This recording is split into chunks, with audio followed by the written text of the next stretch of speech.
IGNOU RC Lucknow के स्वयं Prabha channel पर आज बीपीएससी 134 के पाठ्यक्रम का कोड के अंतर्गत इकाई 3 वैश्विक व्यवस्था का विकास, जो कि विश्व युद्ध द्वितीय तक का अध्ययन क्षेत्र कवर करता है, का अध्ययन किया जाएगा। अध्येताओं, वैश्विक व्यवस्था का विकास का यह अध्याय हमें इस बात से अवगत कराता है कि मानव जीवन का सामाजिक और राजनैतिक सफर वर्तमान तक कैसा रहा है। यदि मानव जीवन को देखा जाए तो उसका प्रारंभ आदिम खानाबदोश जीवन से प्रारंभ होता है। आदिम खानाबदोश जीवन, जिसे हम आदिवासियों के नाम से जानते हैं, से कृषक व्यवस्था में प्रवेश करता है मानव जीवन। जब कृषक व्यवस्था अपने उन्नति पर होती है तो प्राचीन सभ्यताओं का विकास प्रारंभ होता है। प्राचीन सभ्यताओं का विकास एवं विनाश भी इस अध्याय का मूल विषय है।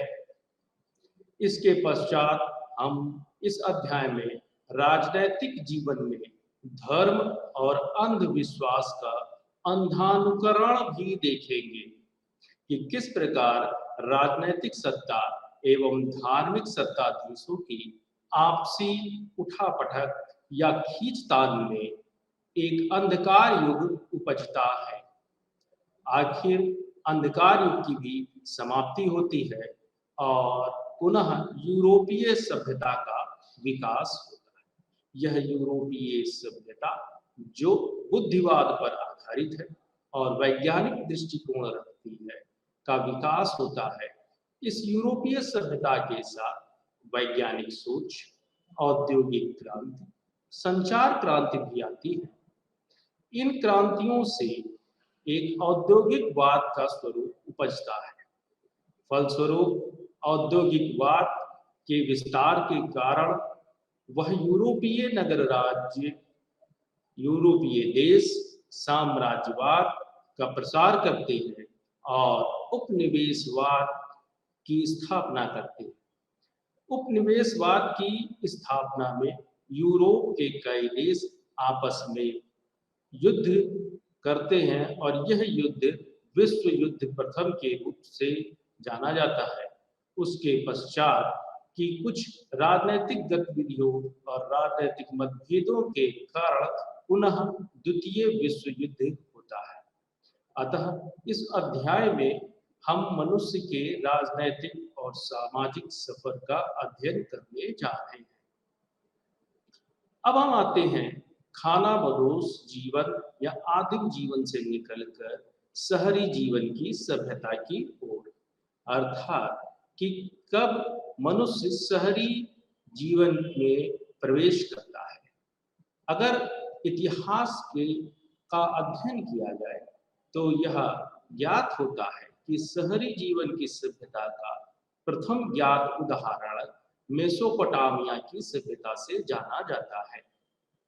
मेसोपोटामिया, जो वर्तमान में इराक गणराज्य का हिस्सा है।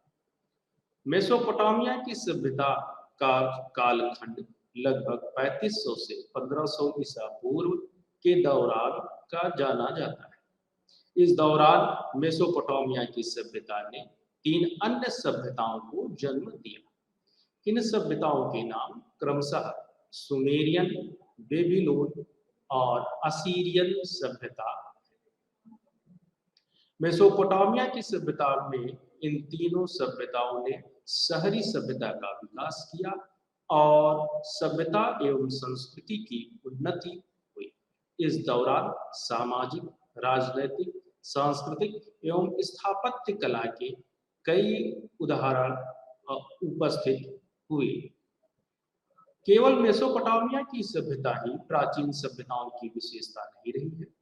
इसके साथ कई अन्य सभ्यताएं भी विकसित हुई हैं जो विश्व के अनेक क्षेत्रों में रही। इन सभ्यताओं में नील नदी के किनारे मिस्र की सभ्यता भी उल्लेखनीय है। मिस्र की सभ्यता के साथ साथ चीन के तरफ चीनी सभ्यता जो 1600 ईस्वी पूर्व के समय सांग राजवंश द्वारा स्थापित की गई, वह भी एक महत्वपूर्ण सभ्यता के रूप में जानी जाती है। अगर हम दक्षिण एशिया की तरफ देखें तो दक्षिण एशिया की एक सबसे प्रसिद्ध सभ्यता सिंधु नदी घाटी सभ्यता के रूप में जानी जाती है। सिंधु नदी घाटी जो सन 2600 से सन 1900 ईसा पूर्व के समय की कालावधि के रूप में जाना जाता है। दक्षिण एशिया में सिंधु नदी घाटी की सभ्यता का विस्तार यदि देखा जाए तो वर्तमान अफगानिस्तान से लेकर उत्तर प्रदेश के मेरठ जिले तक और गुजरात के लोथल स्थान तक इसका प्रसार कर रहा है। सिंधु नदी घाटी सभ्यता में मोहनजोदड़ो सभ्यता और हड़प्पा की सभ्यता विशेषतः प्रसिद्ध। अगर हम इसके बाद की यात्रा करते हैं तो लगभग 500 ईसा पूर्व में एक शास्त्रीय हिंदू संस्कृति और समृद्ध संस्कृत साहित्य पर आधारित सभ्यता का विकास मिलता है। यह संस्कृत साहित्य का स्वर्ण युग कहलाता है जो अफगानिस्तान से वर्तमान बांग्लादेश तक फैली हुई। इस सभ्यता में हिंदू सभ्यता से जुड़े हुए तमाम राजा महाराजा एवं अन्य सामाजिक सांस्कृतिक राजनैतिक और आर्थिक तरक्की या प्रगति को हम देखते हैं। खास करके स्थापत्य कला के आधार पर भी इस युग का अपना विशेष महत्व है। इसकी संस्कृति, इसकी साहित्य से ये बहुत ही उन्नत सभ्यता रही है। लगभग 1000 ईसा पूर्व भूमध्य सागर क्षेत्र में प्राचीन ग्रीस और प्राचीन रोम की सभ्यता भी एक महान सभ्यता के रूप में स्वीकार की जाती है या जानी जाती है। प्राचीन ग्रीस और प्राचीन रोम की जो सभ्यताएं हैं, इसके साथ ही पूर्व की जो सभ्यताएं हैं, उन सभ्यताओं का अगर हम अवलोकन करते हैं तो यह पाते हैं कि इन सभ्यताओं के फलस्वरूप मानव जीवन को प्राप्त हुआ कृषि व्यवस्था पर आधारित जीवन। जब मानव जीवन कृषि आधारित जीवन पर आश्रित था तो उसके फलस्वरूप मानव को दो चीजें प्राप्त, पहला स्थायी निवास और शहरों का प्रसार। अर्थात कि मनुष्य जब कृषि जीवन में प्रवेश करता है तो वह स्थायी रूप से रहता है। अब खानाबदोश जीवन का अंत हो चुका है और शहरों का प्रसार होना लाजमी हो गया। इसके पश्चात दूसरा जो तत्व हम पाते हैं वह है लेखन की कला। जब मानव एक स्थान पर रहने लगा और उसके पास लेखन की कला आ गई तो इससे व्यापारिक और वाणिज्यिक आदान प्रदान होने लगे। वाणिज्यिक और व्यापारिक आदान प्रदान ने संचार की सुविधा प्रदान की और फलस्वरूप तमाम विश्व की सभ्यताओं में आपसी सांस्कृतिक, सामाजिक एवं राजनैतिक के साथ साथ सबसे महत्वपूर्ण व्यापारिक संबंध स्थापित हुए और एक दूसरे की संस्कृति का ज्ञान प्राप्त। इसके पश्चात अध्येताओं, मैंने अभी पूर्व में कहा कि एक अंधकार युग आता है। यह अंधकार युग ऐसे युग के रूप में जाना जाता है जिसमें सभी सांस्कृतिक या सामाजिक या लिटरेचर साहित्यिक चीजों पर एक तरीके से रोकथाम या रोक हो लग गई। ऐसा अंधकार युग जो कि सामाजिक, धार्मिक और राजनैतिक सत्ताधीशों के मध्य संघर्ष का युग रहा है, जिसमें किसी भी प्रकार की साहित्यिक या सांस्कृतिक या स्थापत्य कला के प्रगति के कोई प्रमाण नहीं प्राप्त होते। अंधकार युग प्राचीन सभ्यताओं पर खानाबदोश बर्बर लुटेरों की प्रवृत्ति रखने वाले आक्रमणकारियों के आक्रमण से जुड़ा है। 5वीं से 6ठी शताब्दी में यूरोप का भौगोलिक क्षेत्र में जर्मन और स्लाव आक्रमणकारियों ने यूरोप की सभ्यता में प्रवेश किया और अपने आक्रमणों एवं अपनी बर्बरियत से ऐसी सभ्यताओं को नष्ट करना प्रारंभ किया और एक नई पद्धति का विकास किया जिसमें कि किसी भी दूसरी सभ्यता को लूट कर खाना होता है।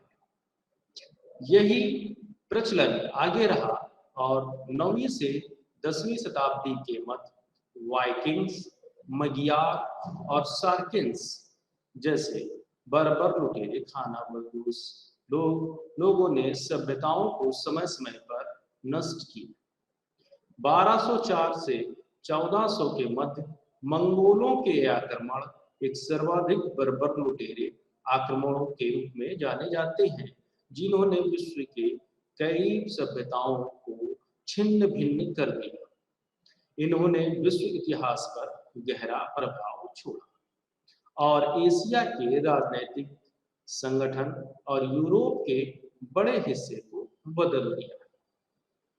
किंतु इन्हें केवल बर्बर और लुटेरों का इतिहास कहना ही न्यायोचित नहीं होगा, क्योंकि ऐसा माना जाता है कि कभी कभी कोई कार्य करने के प्रभाव के फलस्वरूप कुछ अन्य विशेषताएं प्राप्त होती हैं। अतः इन बर्बर लुटेरों के आक्रमणों ने एक तरफ लूट तो रखी और सभ्यताओं को नष्ट किया, किंतु इन्होंने बहुत से ऐसे मार्गों को खोजा जिन मार्गों की वजह से इन सभ्यताओं को के मध्य आपस में संपर्क की सुविधा प्राप्त हुई, जिससे आगे चलकर भविष्य का एक वैश्विक व्यवस्था का या वैश्विक विश्व के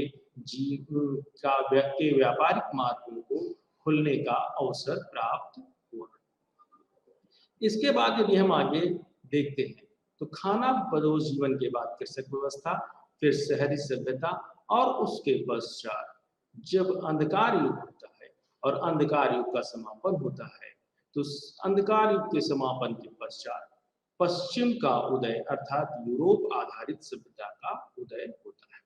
अर्थात मनुष्य के सामाजिक राजनीतिक जीवन के इतिहास में वर्तमान यूरोप की आधारित सभ्यता एक ऐसी सभ्यता के रूप में जानी जाती है जिसने अंधकार युग को समाप्त किया और मानव जीवन को एक अग्रिम यात्रा की ओर ले चला।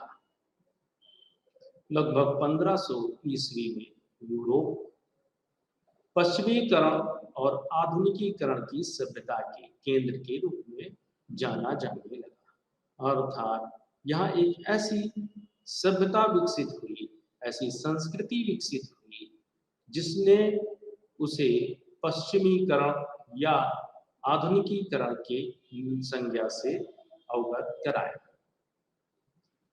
यूरोपीय सभ्यता के पश्चिमीकरण या आधुनिकीकरण से प्रभावित होकर गैर पश्चिम समाज ने भी राजनैतिक, आर्थिक, सांस्कृतिक, सामाजिक क्षेत्रों में विकास के लिए यूरोपीय सभ्यताओं के देशों की नकल की। 15 से 17वीं शताब्दी के मध्य पुर्तगाल, स्पेन, फ्रेंच, ब्रिटिश, डच ने भारत और सुदूर पूर्व की खोज की। इन यूरोपीय सभ्यताओं के एशियाई और लैटिन अमेरिका की खोज के पीछे मंतव्य था अपने व्यापार और वाणिज्य को बढ़ाना, क्योंकि ऐसे समय पर यूरोप में सामंतवादी व्यवस्था या संस्कृति अपने अधोगति की ओर उन्मुख थी और व्यापार और वाणिज्य जैसी एक नवीन संस्कृति का उदय प्रबल था। अतः व्यापारियों एवं वाणिज्यकारों ने अपने देश की सीमा से बाहर निकलकर नए बाजार और नए क्षेत्र की तलाश करना चाहा और उस तलाश के जुनून में भारत और लैटिन अमेरिकी देशों की खोज की गई। इन देशों की खोज के पीछे जो मंतव्य था वह पूर्णतः व्यापारिक था, और इस व्यापारिक मंतव्य के चलते पूर्व यूरोपीय देशों ने मसालों, चाय, चीनी, तंबाकू और दासों का व्यापार करना शुरू किया। राजनैतिक जीवन में पश्चिम के उदय ने भारी बदलाव किया, अर्थात कहा जा सकता है या यह सिद्ध है कि यूरोपीय सभ्यता लोकतांत्रिक जीवन की प्रारंभ की सभ्यता रही है। हालांकि इसके बहुत से उदाहरण भारतीय सभ्यता में भी पाए जाते हैं, किंतु वर्तमान में राजनैतिक जीवन में या राजनैतिक सिद्धांतों में जो भी उदाहरण लिए गए हैं या जो भी प्रभाव प्राप्त किए गए हैं वह यूरोपीय देशों के उदाहरणों से मिलती है। जैसे ब्रिटेन के लोकतांत्रिक और संसद की उदाहरण से हम उसे भारत में भी स्वीकार करते। पश्चिम के उदय या यूरोपीय सभ्यता की इस राजनीतिक यात्रा में एक सबसे महत्वपूर्ण संधि वेस्टफेलिया की संधि के रूप में जाना जाता है। यह सन 1648 में की वेस्टफेलिया की संधि सन 1648 में हुई, और इस संधि के फलस्वरूप मजबूत केंद्रीय सरकारों के साथ स्वतंत्र और संप्रभु राज्य बनाए गए। बहुत ही ध्यान देने योग्य बात है कि वेस्टफेलिया की संधि में स्वतंत्र और संप्रभु राज्यों का निर्माण किया, अर्थात कि राजनीतिक जीवन में संप्रभु राज्य और संप्रभुता की अवधारणा आ चुकी थी। कृषि व्यवस्था की चरम अवस्था के कारण यूरोपीय राज्यों में या यूरोपीय संप्रभु राज्यों में सामंतवाद टूटने लगा। सामंतवाद टूटने का कारण यह भी था कि अब यह नगर या राज्य या देश अपनी कृषि व्यवस्था पर आधारित नहीं थे, क्योंकि उद्योग और औद्योगिकवाद आ चुका था और वहां के व्यापारी और वाणिज्यकारों के लिए अब उनके देश के बाजार छोटे होने लगे थे, अतः उन्हें अपने बाजार का प्रसार करना था। इस कारण सामंतवादी व्यवस्था उसमें एक अवरोध उत्पन्न हो रही थी, और वह सामंतवादी व्यवस्था के विरोध स्वरूप हम पाते हैं कि यूरोपीय सभ्यताओं में व्यापारिक और व्यावसायिक वाद का शुरुआत होती है। इसके पश्चात यूरोपीय सभ्यता में बाजार और पूंजीवादी समाज का आगमन होता है। जब यूरोपीय राज्यों में या यूरोपीय देशों में पूंजीवाद एक सामाजिक व्यवस्था के रूप में स्थापित होने लगता है, तो सामाजिक और आर्थिक बदलाव होते हैं। आर्थिक बदलावों में व्यापार और वाणिज्य एवं लाभ की हित पे काम करना, जबकि सामाजिक व्यवस्था में दो वर्गों का उदय हो जाना, अर्थात एक तरफ पूंजीपति और एक तरफ श्रमिक वर्ग, जैसा कि मार्क्स की थ्योरी में बताया जाता है।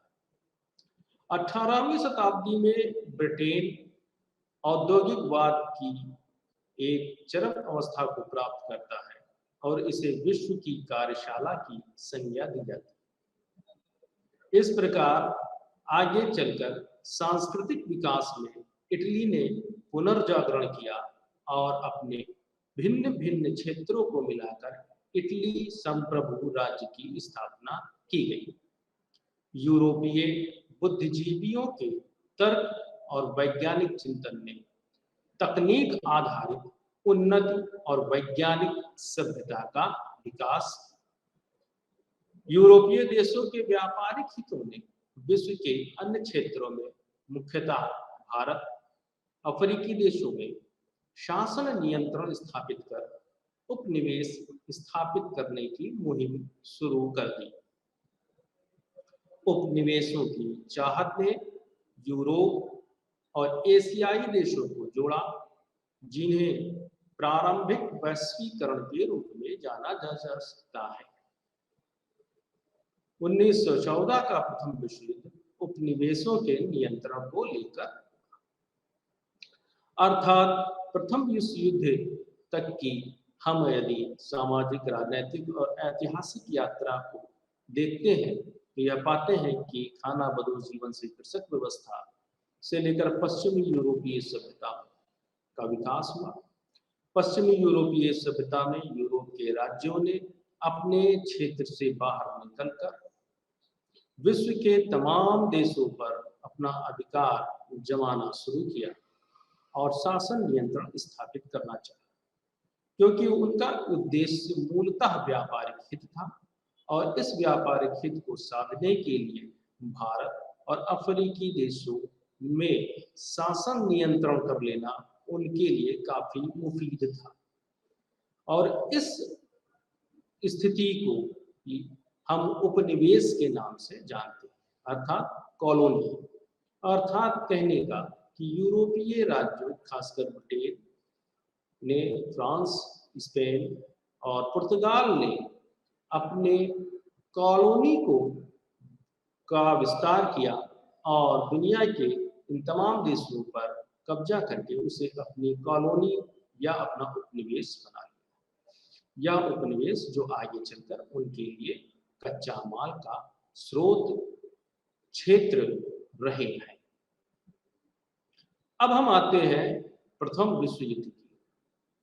यह विश्व युद्ध मानव जीवन के सामाजिक, राजनीतिक, सांस्कृतिक इतिहास में एक प्रमुख घटना के रूप में जाना जाता है, जिसका मूलतः उद्देश्य तो साम्राज्यवाद का विस्तार ही था, जो कि जैसा कि पहले के यूरोपीय नगर राज्यों ने किया।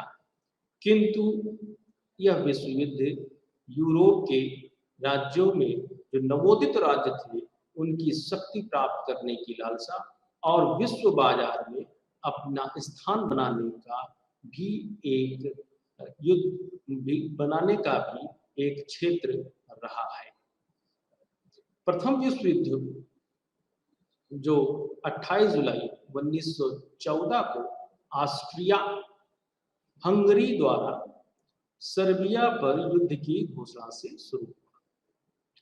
अध्येताओं से मेरा विनम्र निवेदन रहेगा कि यदि वह प्रथम विश्व युद्ध या द्वितीय विश्व युद्ध या इस पाठ्यक्रम का अध्ययन करना चाहते हैं तो वह एक इंटरनेशनल मैप को अपने साथ में जरूर रखें, जिससे इन बातों को समझने में काफी आसानी हो।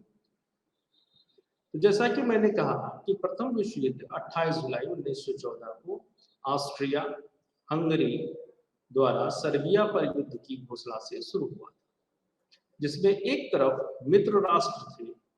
इन मित्र राष्ट्रों को में फ्रांस, ब्रिटिश साम्राज्य, रूस, इटली, संयुक्त राज्य अमेरिका शामिल थे। तो दूसरी तरफ केंद्रीय शक्तियां थी, या दूसरी तरफ जो राज्य या देश थे उन्हें केंद्रीय शक्तियों के रूप में जाना जाता है या संज्ञा दी जाती है। केंद्रीय शक्तियों में जर्मनी, ऑस्ट्रिया, हंगरी और ऑटोमन साम्राज्य शामिल। प्रथम विश्व युद्ध के कारणों में सन 1789 यानी 1789 की फ्रांसीसी क्रांति के बाद राष्ट्रवाद का उदय एक प्रच्छन्न कारण या छुपे हुए कारण के रूप में जाना जाता है, क्योंकि जब राष्ट्रवाद का उदय हुआ तो यूरोप के कई क्षेत्र आपस में सांस्कृतिक एकता की फलस्वरूप स्वयं को राष्ट्र के रूप में जानने लगे और उनके अंदर एक राष्ट्रीय चेतना जागृत हुई, जिसने स्वतंत्रता और संप्रभुता की मांग की। इस राष्ट्रवाद के उदय में जर्मन और इटली के राष्ट्रवाद की भावना को महत्वाकांक्षा प्राप्त हुई, और जैसा कि अभी पूर्व में बताया गया कि इटली का पुनर्एकीकरण हुआ, उसी प्रकार जर्मन राष्ट्रवाद का भी प्रसार। अन्य कारणों में आर्थिक साम्राज्यवाद की लालसा में उपनिवेशों की चाहत थी। अर्थात जब यूरोप के अन्य राज्य जैसे ब्रिटेन, फ्रांस, स्पेन और डेनमार्क अपने अपने उपनिवेश दुनिया में स्थापित कर रहे थे और अपने उपनिवेशों के कच्चे माल का उपयोग करके अपने देश की आर्थिक प्रगति को बढ़ा रहे थे, ऐसी स्थिति में यूरोप के ये नवीन संप्रभु राज्य भी उस दौड़ में शामिल हुए और इन्होंने भी अपने आर्थिक उन्नति के लिए साम्राज्यवाद की ओर कदम बढ़ाया, जिसमें उपनिवेशों की चाहत ने आखिरकार प्रथम विश्व युद्ध की एक भूमिका तैयार कर दी। गुप्त संधियां, जो अन्य कारणों में गुप्त संधियां थी, यानी ये गुप्त संधियां यूरोप के देशों के मध्य हो रही थी, जिसने यूरोपीय शक्तियों को दो शिविरों में बांट दिया, जिसे हम आगे चलकर द्विध्रुवीय व्यवस्था या शक्ति संतुलन के अध्याय में बताएंगे। हथियारों की दौड़ तथा सैनिक शक्तियों में वृद्धि भी प्रथम विश्व युद्ध का कारण थी। हथियारों की दौड़ में जर्मनी, रूस, ऑस्ट्रिया हंगरी तथा जापान की सैन्य ताकत में वृद्धि का होना जाना जाता है। इसी के साथ समुद्र पर ब्रिटेन तथा जर्मन नौसेना के मध्य वर्चस्व की लड़ाई भी प्रथम विश्व युद्ध का एक कारण रही। प्रभावशाली अंतरराष्ट्रीय संगठन की अनुपस्थिति रही, अर्थात कोई ऐसी केंद्रीय सत्ता नहीं थी जो इन देशों के मध्य उपजे विवाद को सुलझा सके या युद्ध को रोक सके। प्रेस की नकारात्मक भूमिका भी एक कारण के रूप में जानी जाती है, अर्थात मीडिया और प्रेस ने कुछ ऐसे खबरें चलाई जिनसे कि तमाम देशों के लोगों के मध्य आपस में एक नकारात्मक द्वेष का भाव संचारित हुआ। नेताओं की व्यक्तिगत महत्वाकांक्षा ने प्रथम विश्व युद्ध को बजाय रोकने के उस आग में घी डालने का काम किया, जिसमें जर्मनी के कैसर विलियम और रूसी सम्राट जार और उनकी पत्नी के नाम उल्लेखनीय है। इनकी अपनी व्यक्तिगत महत्वाकांक्षा ने विश्व युद्ध को रोकने के बजाय उसको प्रारंभ करा दिया। इसके साथ ही ऑस्ट्रिया और सर्बिया के बीच प्रतिद्वंदिता, यह भी प्रथम विश्व युद्ध का कारण रही है। ऑस्ट्रिया के आर्क ड्यूक फ्रांज फर्डिनेंड और उनकी पत्नी की हत्या।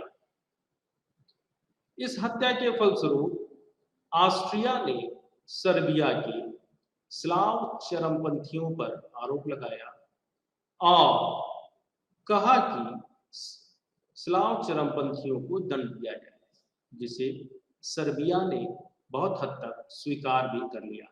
किंतु अभी आपने देखा नेताओं की व्यक्तिगत महत्वाकांक्षा, जिसमें रूस के जार सम्राट और उनकी पत्नी का नाम है, उन्होंने सर्बिया को ऐसा न करने के लिए प्रोत्साहित किया। फलस्वरूप ऑस्ट्रिया और सर्बिया के मध्य एक द्वेष की भावना प्रज्वलित हो गई। रूस ने सर्बिया को सहयोग दिया। जब रूस ने सर्बिया को सहयोग दिया तो जर्मनी ने रूस को ऐसा करने से मना किया, किंतु रूस के न मानने से जर्मनी ने सर्बिया पर आक्रमण कर दिया और उसके बाद रूस फ्रांस तथा बेल्जियम पर भी हमला कर दिया।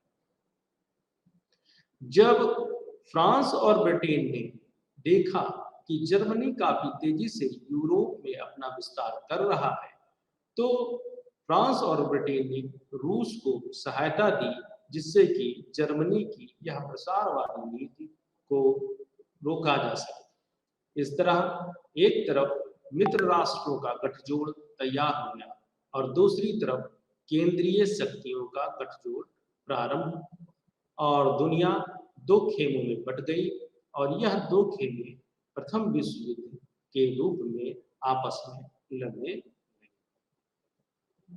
जर्मनी की प्रारंभिक विजय के उन्माद में जर्मनी ने अमेरिकी जहाजों पर हमला कर दिया, क्योंकि उस दौरान अमेरिकी यानी संयुक्त राज्य अमेरिका प्रत्यक्ष रूप से विश्व युद्ध में शामिल नहीं था, किंतु वह अपने हथियारों का व्यापार करने का एक अवसर पाकर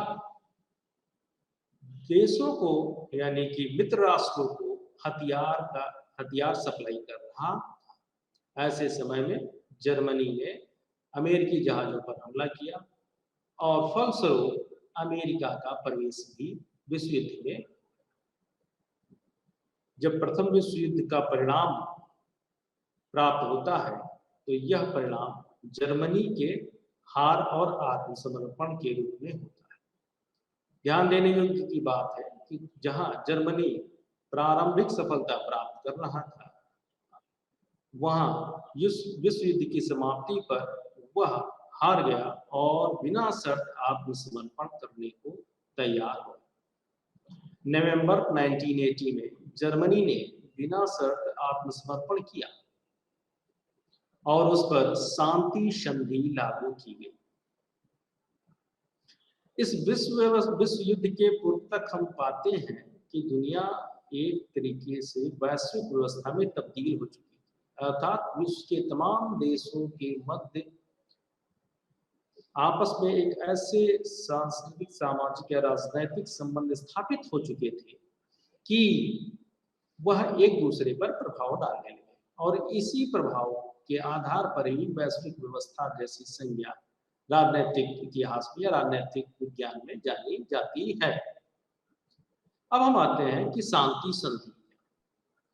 शांति संधि 1919 से 1920 के दौरान मित्र राष्ट्रों और केंद्रीय शक्तियों के बीच हुई। यह शांति संधि कोई एक शांति संधि के रूप में नहीं है, बल्कि कई संधियां हुई। उन सभी संधियों को कंपाइल करके या एकीकृत करके हम शांति संधि के रूप में जानते हैं। इन शांति संधियों में एक सबसे महत्वपूर्ण संधि है जिसे वर्सल्स की संधि कहते हैं। वर्सल्स की संधि जर्मनी पर लागू की गई या लगाई गई। यह संधि एक बहुत ही अपमानजनक संधि थी जो जर्मनी पर आरोपित की गई। इस संधि द्वारा जर्मनी ने अपने क्षेत्र का 15% तथा अपनी जनता का 10% खो दिया। अर्थात इस संधि द्वारा मित्र राष्ट्रों ने जर्मनी से उसके देश का 15% हिस्सा अपने देशों में मिला लिया और उस क्षेत्र में रहने वाली जर्मनी की लगभग 10% जनसंख्या भी दूसरे देशों में चली गई या रहने लगी। यह एक बहुत ही अपमानजनक संधि थी जिसमें आगे चलकर जर्मनी के लोग हतोत्साहित हो गए। जर्मनी पर युद्ध से हुए नुकसान की भरपाई के लिए क्षतिपूर्ति हेतु भारी जुर्माना लगाया गया। अर्थात मित्र राष्ट्रों ने जर्मनी से यह कहा कि यह जो युद्ध हुआ है, इस युद्ध में हमने जो खर्चा किया है या हमने जो हमारा जो नुकसान हुआ है, आप इसकी भरपाई करेंगे। अगला कि जर्मनी को नौसेना, वायुसेना, पनडुब्बी रखने की अनुमति नहीं दी गई।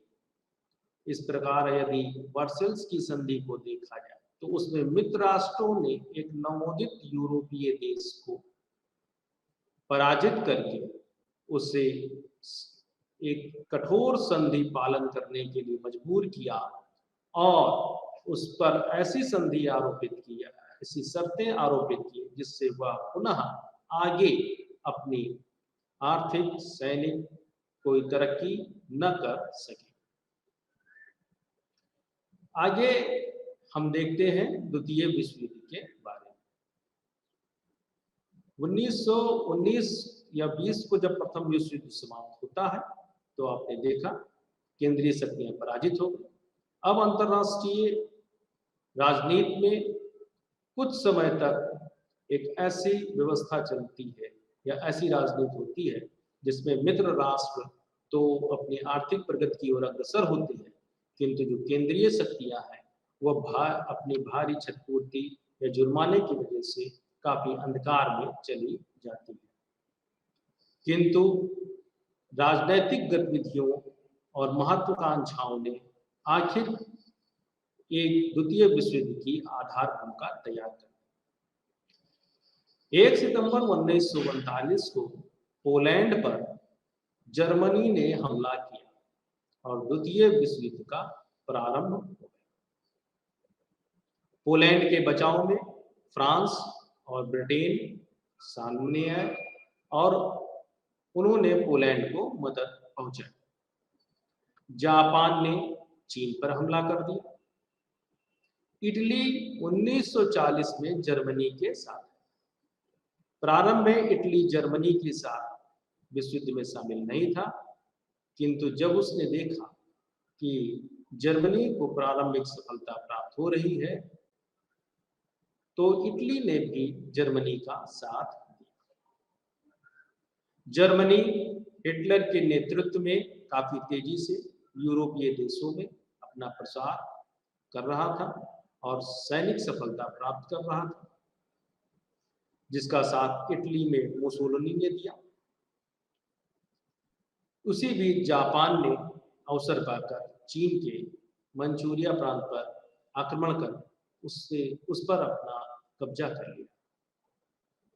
जापान द्वारा पर्ल हार्बर पर हमले ने संयुक्त राज्य अमेरिका को विश्व युद्ध में शामिल कर लिया।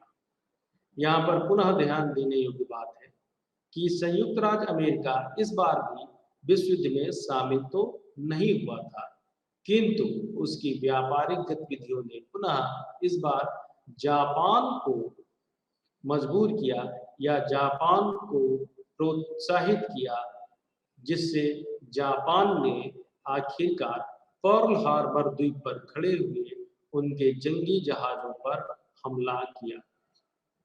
इस प्रकार संयुक्त राज्य अमेरिका भी द्वितीय विश्व युद्ध में शामिल हो। अगर देखा जाए तो द्वितीय विश्व युद्ध में 2 शिविर हो गए। एक शिविर या एक खेमा मित्र राष्ट्रों का था, जिसमें फ्रांस, ब्रिटेन, पोलैंड, रूस और अमेरिका थी। तो दूसरा खेमा धुरी राष्ट्रों का था, जिसमें जर्मनी, जापान, इटली शामिल थे।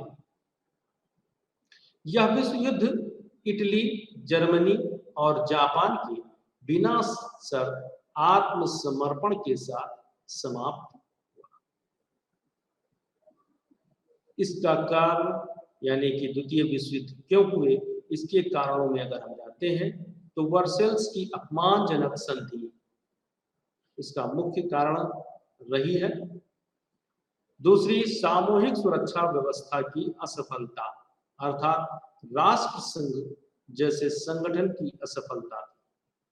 यहाँ बताना बहुत ही महत्वपूर्ण होगा कि प्रथम विश्व युद्ध के बाद आदर्शवादी विचारकों ने यह पाया कि यह प्रथम विश्व युद्ध इस कारण हो रहा है कि कोई ऐसी केंद्रीय सत्ता शक्ति नहीं है जो इस प्रकार के युद्ध को रोकने में संभव हो सके, और ऐसे तनाव को निकालने का या विमर्श का कोई प्लेटफॉर्म नहीं। इसलिए राष्ट्र संघ का विचार अमेरिकी राष्ट्रपति विल्सन के दिमाग में आया और उन्होंने राष्ट्र संघ की वकालत की, जो कि मूर्त रूप में आया भी, किंतु राष्ट्र संघ और सामूहिक सुरक्षा की व्यवस्था की अवधारणा द्वितीय विश्व युद्ध को रोक पाने में असफल रही। साथ ही निशस्त्रीकरण की विफलता भी रही, अर्थात प्रथम विश्व युद्ध के पश्चात जो निशस्त्रीकरण की बात कही गई, अर्थात जिसमें अंतरराष्ट्रीय विद्वानों ने यह पाया कि यदि केवल अपनी सुरक्षा तक सैनिक हथियारों की सीमा को प्रतिबंधित कर दिया जाए या रखा जा सके तो बहुत से मामलों में युद्ध नहीं होंगे। किंतु जो मित्र राष्ट्र थे, जो विजयी राष्ट्र थे, उन्होंने यह केवल जर्मनी या पराजित राष्ट्रों पर आरोपित किया और उनको तो निशस्त्रीकरण कर दिया, किंतु स्वयं के निशस्त्रीकरण के अपने किए गए वायदों से वह उन्मुख हो गए और इस कारण यह शस्त्रीकरण की होड़ ने आखिरकार द्वितीय विश्व युद्ध की भूमिका तैयार कर दी। विश्व आर्थिक संकट से गुजर रहा था, क्योंकि जर्मनी पर लगाया गया एक बहुत बड़ा क्षतिपूर्ति और मुआवजा जर्मनी में एक विशाल बेरोजगार वर्ग को तैयार कर रहा था। विशाल बेरोजगारी के कारण जर्मनी टूट सा चुका था, अतः उसके लोगों के अंदर महत्वाकांक्षा और आत्मविश्वास भरने के लिए हिटलर ने एक नाजीवादी तरीके से उनके अंदर एक जर्मन राष्ट्रवाद की भावना को प्रेरित किया। उसी समय अमेरिका द्वारा तमाम आर्थिक सहायता दिए जाने के कारण वहां भी एक बड़ा आर्थिक संकट तैयार हो चुका।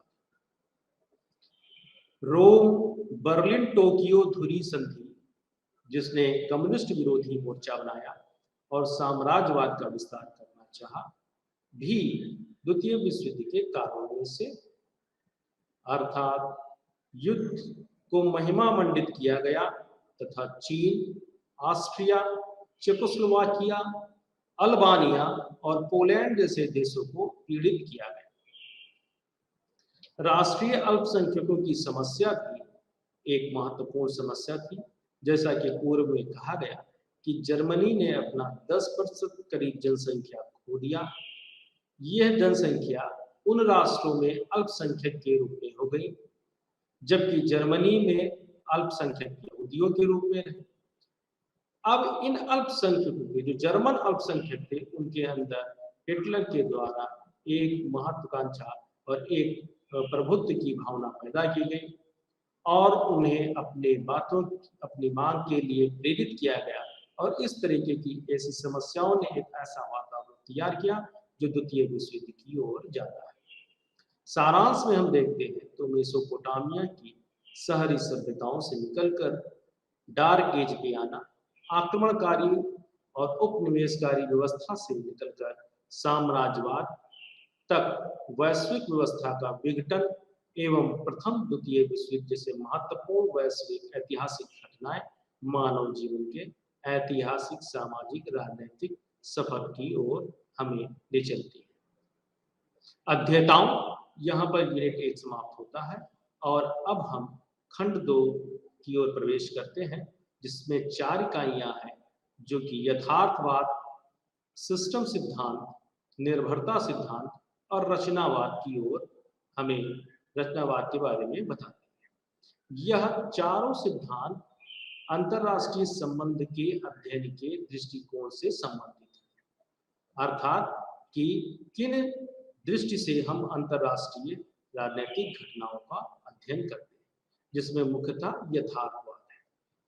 यथार्थवाद की मूल मान्यता है कि राज्य अंतरराष्ट्रीय व्यवस्था में मुख्य कर्ता है, जिसके अर्थात इससे 3 अर्थ निकलते हैं।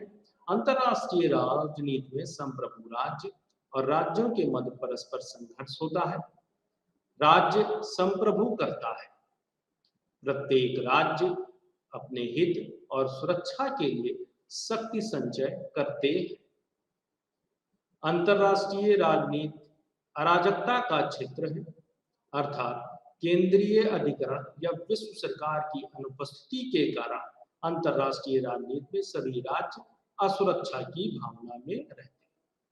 अगला देखा जाए तो संसाधनों पर नियंत्रण विश्व राजनीति में मूलभूत आवश्यकता है। अतः भौतिक संसाधनों पर नियंत्रण की प्रत्येक राज्य को इच्छा होती है, जिस कारण सभी राज्य शक्ति प्राप्त करना चाहते हैं और इसी का अध्ययन यथार्थवादी दृष्टिकोण के विद्वानों ने किया है। यथार्थवादियों का अध्ययन राज्यों और सत्ताधारी वर्गों के वास्तविक व्यवहार पर आधारित होता है। अतः यथार्थवादी अनुभवजन्य और वैज्ञानिक होने का दावा करते हैं। हम यदि यथार्थवाद को देखें तो उसे दो भागों में विभाजित किया गया है, एक तो शास्त्रीय यथार्थवाद और दूसरा नव यथार्थवाद। शास्त्रीय यथार्थवाद प्राचीन बौद्धिक परंपरा है। ग्रीस, रोम, भारत, चीन की प्राचीन कार्यों में इसके आधार प्राप्त होते हैं।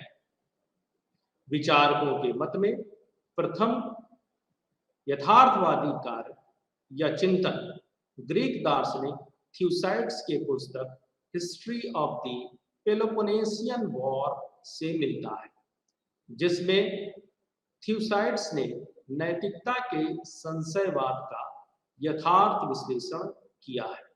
अर्थात थ्यूसाइड्स कहते हैं कि जो सही है यानी जो राइट है वह शक्तिशाली का किया गया कार्य है। अर्थात जो शक्तिशाली होता है वह जो कार्य करता है वह उसे सही साबित कर देता है, जबकि जो शक्तिहीन होता है वह केवल उन्हीं बातों को मानता है जो शक्तिशाली कहते हैं। भारतीय विचारों में कौटिल्य यथार्थवादी विचारकों के रूप में जाने गए हैं, जिन्होंने शासक को शक्ति संतुलन की उपयोगिता से अवगत कराया है। आधुनिक राजनीति विज्ञान में मैकियावेली शासक को मजबूत और कुशल होने के लिए प्रत्येक नीति को अपनाने की सलाह देते हैं। यथार्थवादियों ने थॉमस हॉब्स की प्राकृतिक स्थिति से प्रेरणा ली है, किंतु यथार्थवाद के लिए मौलिक धारणाओं एवं सिद्धांतों के बनने के लिए सर्वाधिक अनुकूल परिस्थितियां दोनों विश्व युद्ध के मध्य की अवधि के दौरान में तैयार होती है।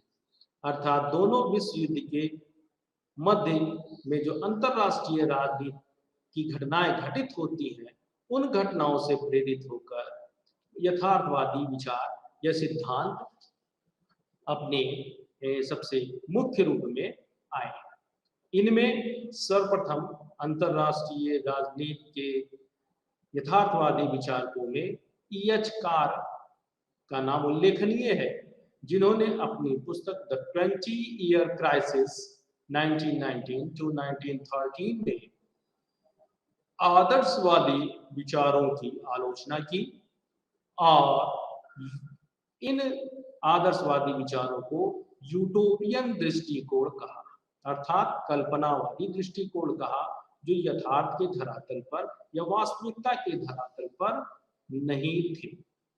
E.H. कार ने फर्स्ट वर्ल्ड वॉर के बाद विल्सन के यानी अमेरिकी राष्ट्रपति विल्सन के 14 सूत्री कार्यक्रम निशस्त्रीकरण, सामूहिक सुरक्षा और अंतरराष्ट्रीय पुलिस बल जैसे विषयों को आदर्शवादी इच्छा पर आधारित होने के कारण निष्प्रभावी कहा। कार यथार्थवादी विचार को एक व्यवहार के रूप में विकसित कर रहे थे, जो वैज्ञानिक रूप से दुनिया के यथार्थ को या सच को प्रस्तुत कर सके। 1940 से 1950 के मध्य मार्गेनथाउ निर्विवाद रूप से यथार्थवादी विचारक के रूप में प्रख्यात हुए। इनकी पुस्तक politics among nations, the struggle for power and peace 1948 एक बहुत ही महत्वपूर्ण कृति के रूप में जानी जाती है। मूलतः शास्त्रीय यथार्थवाद मानव स्वभाव के संदर्भ में संघर्ष और युद्ध की प्रवृत्ति की व्याख्या करता है, जिसके मूल सिद्धांत निम्न है। पहला, अंतरराष्ट्रीय राजनीति शक्ति की राजनीति है। अध्येताओं, आप बहुत ध्यान से इस बात को समझ लें कि यथार्थवाद का जो मूल सिद्धांत है वह यह कहता है कि अंतरराष्ट्रीय राजनीति शक्ति की राजनीति। दोस्तों, राज्य अहमवाद और संघर्ष में रहने के कारण सदैव शक्ति प्राप्त करना चाहते हैं, अर्थात शक्ति प्राप्त करने की लालसा। शासन कला इसका एक बहुत महत्वपूर्ण तत्व है, जिसे मार्गेनथाउ ने अपने 6 सिद्धांतों के आधार पर कहा। राष्ट्रीय हित को ही यथार्थवादियों ने राजनीतिक नैतिकता कहा है। शक्ति की राजनीति, किंतु यथार्थवादियों के विचारों में शक्ति की राजनीति का कतई यह मतलब नहीं है कि अंतहीन संघर्ष हो और युद्ध, वह युद्ध का विरोध करते हैं, केवल राष्ट्रीय हित में ही युद्ध का समर्थन करते हैं। अब हम आते हैं नव यथार्थवाद, जो कि एक नवीन दृष्टिकोण है जिसने शास्त्रीय यथार्थवाद की आलोचना की। इसमें केनेथ वार्ड्स प्रमुख हैं, जिन्होंने थियरी ऑफ इंटरनेशनल पॉलिटिक्स में संरचनात्मक यथार्थवाद शब्द का प्रयोग कर शास्त्रीय यथार्थवाद की आलोचना की। शास्त्रीय यथार्थवाद की आलोचना करते हुए नव यथार्थवादियों ने कहा कि शास्त्रीय यथार्थवाद केवल राज्य की प्रकृति और कार्य के संदर्भ में अंतरराष्ट्रीय राजनीति की व्याख्या करता, जबकि नव यथार्थवादी अंतरराष्ट्रीय व्यवस्था की संरचना के संदर्भ में व्यवहार की व्याख्या करता है। संरचना के संदर्भ में यह बहुत ही महत्वपूर्ण इसका बिंदु है, तथा व्यक्ति, राज्य और अंतरराष्ट्रीय व्यवस्था के व्यवहार का विश्लेषण करता। सारांशतः हम यह देखते हैं कि यथार्थवाद सिद्धांतकारों में 3 सिद्धांतकार E.H. कार, मॉर्गेनथाउ, केनेथ वार्ड्स बहुत ही प्रमुख हैं। कार के विचारों ने सोच पर इच्छा की प्रधानता का अध्ययन किया है, जबकि मॉर्गेनथाउ ने शक्ति की केंद्रीयता के 6 सिद्धांत बताए। वार्ड्स व्यवस्था दृष्टिकोण के आधार पर अंतरराष्ट्रीय संबंध का अध्ययन करते हैं। इसकी आलोचना युद्ध की अपरिहार्यता और राज्य के कर्ता के रूप में विशेषाधिकार देने पर होती है, किंतु समकालीन राजनीति में इसकी प्रासंगिकता है, जैसा कि 9/11 की घटना के बाद से देखा जाता है, या उसके बाद यथार्थवादी राजनीति को समझा जा सकता है। अब अध्येताओं हम अगले चैप्टर में प्रवेश करते हैं, जिसे सिस्टम उपागम या व्यवस्था उपागम कहा जाता है। यह अंतरराष्ट्रीय संबंधों को समझने का या पढ़ने का एक नवीन उपागम है, जो कि शीत युद्ध के दौरान शुरू हुआ। सामान्यतः विश्व में प्रत्येक सिस्टम एक दूसरे से प्रभावित होते हैं, अतः विश्व में किसी भी घटना को समझने के लिए सिस्टम की गतिशीलता को समझना आवश्यक होता है। अंतरराष्ट्रीय संबंध में सिस्टम उपागम अंतरराष्ट्रीय तत्वों के कार्य की जांच करके किसी घटना की समस्या को समझता है। एक व्यवस्था की 4 विशेषताएं होती हैं: तत्व, अंतर संबंध, कार्य या उद्देश्य और एक नियामक बल। इनका परस्पर अध्ययन ही किसी घटना को समझने में सहायक होता है। इस शब्द का सर्वप्रथम उपयोग लुडविग वान बर्टालेम्फी ने अपने अध्ययन में किया है, और अंतरराष्ट्रीय संबंधों में व्यवस्था उपागम को सर्वप्रथम मर्टन कैप्लान ने प्रस्तुत किया। और शीत युद्ध के दौरान के वैश्विक अंतरराष्ट्रीय राजनीति के अध्ययन के आधार पर कैप्लान ने 6 अलग अलग अंतरराष्ट्रीय व्यवस्था की को प्रतिष्ठित किया, जिसमें शक्ति संतुलन की व्यवस्था, बंधन मुक्त द्विध्रुवीय व्यवस्था, मजबूत द्विध्रुवीय व्यवस्था, व्यापक सार्वभौमिक व्यवस्था, अनुक्रमिक व्यवस्था अर्थात एक ध्रुवीय व्यवस्था, इकाई वीटो व्यवस्था रही है। कैप्लान के अतिरिक्त केनेथ वार्ड्स तथा रॉबर्ट ए कोहेन और जोसेफ नाई भी अंतरराष्ट्रीय संबंध के अध्ययन में व्यवस्था उपागम का उपयोग करते हैं। इमैनुअल वॉलरस्टीन ने व्यवस्था उपागम को विश्व व्यवस्था उपागम के रूप में प्रतिष्ठित किया है। अध्येताओं, इसके बाद हम 6th चैप्टर यानी निर्भरता सिद्धांत में प्रवेश करते हैं। निर्भरता सिद्धांत 1950 के दशक के दौरान लैटिन अमेरिका में निर्भरता के सामाजिक, आर्थिक और राजनीतिक विकास के आलोचना के रूप में उभरा है। डास सैंटोस निर्भरता सिद्धांत के प्रमुख समर्थकों में से एक थे। निर्भरता एक ऐसी स्थिति है जिसमें किसी देश की अर्थव्यवस्था दूसरे देश की अर्थव्यवस्था के विकास और विस्तार से प्रभावित रहती है। निर्भरता सिद्धांत के विद्वानों ने अलग अलग सिद्धांतों पर निर्भरता सिद्धांत की व्याख्या की।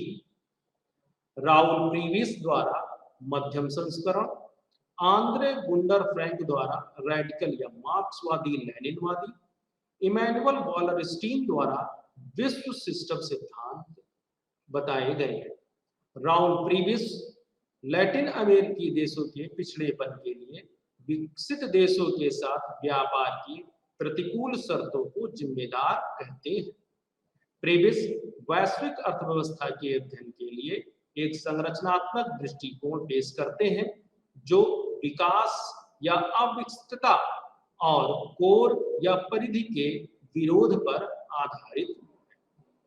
अतिवादी मार्क्सवादी लेनिनवादी निर्भरता सिद्धांतकारों, जिसमें आंद्रे गुंडर फ्रैंक बहुत प्रसिद्ध हैं, ने निर्भरता संबंध के पीछे वैश्विक पूंजीवाद के मकसद का अध्ययन किया है। फ्रैंक ने कहा है कि अविकसितता विकसित देशों के शोषण द्वारा बनाई गई स्थिति है, इसलिए एक समाजवादी क्रांति इस शोषणकारी और आश्रित रिश्तों से अलग होने का एकमात्र तरीका है। इमैनुअल वॉलरस्टीन का विश्व व्यवस्था सिद्धांत एक व्यापक भौगोलिक ढांचे पर केंद्रित है। वॉलरस्टीन ने अर्ध परिधीय राज्यों की संकल्पना दी है, जो कि कोर राज्यों और परिधि राज्यों के मध्य तीसरी श्रेणी के राज्यों के रूप में होते हैं। इसमें इमैनुअल वॉलरस्टीन ने भारत और चीन को रखा है।